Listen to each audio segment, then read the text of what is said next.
প্রিয় রসুল সাল্লাল্লাহু আলাইহি সাল্লাম যুদ্ধ শেষ হবার পর চাচা হামজা রাদিয়াল্লাহু তাআলা আনহুর লাশ দেখে কেঁপে উঠলেন। রক্তাক্ত, নাক কাটা, কান কাটা, বুক চিরে কলিজা বের করে নিয়েছে কাফেররা। রসুল অত্যন্ত কাঁদলেন। তিনি তো শুধু চাচা ছিলেন না, প্রিয় বন্ধুও ছিলেন। রসুল বললেন, তুমি আত্মীয়দের প্রতি যত্নবান ছিলে, তুমি ভালো কাজে সবার আগে থাকতে।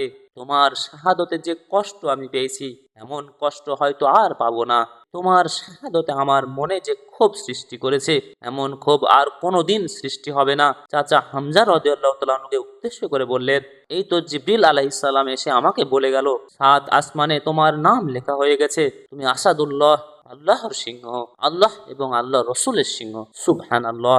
আল্লাহর সিংহ আল্লাহর দিনের জন্য সংগ্রাম করতে করতে দুনিয়া থেকে চলে গেলেন। আজ আমরা সকলে সেই দিনের জিম্মাদার। আমরা কে কতটুকু এই দিনের জন্য মেহনত করছি, এটা আমাদের সকলের চিন্তা করা উচিত। আসসালামু আলাইকুম ওয়া রাহমাতুল্লাহ।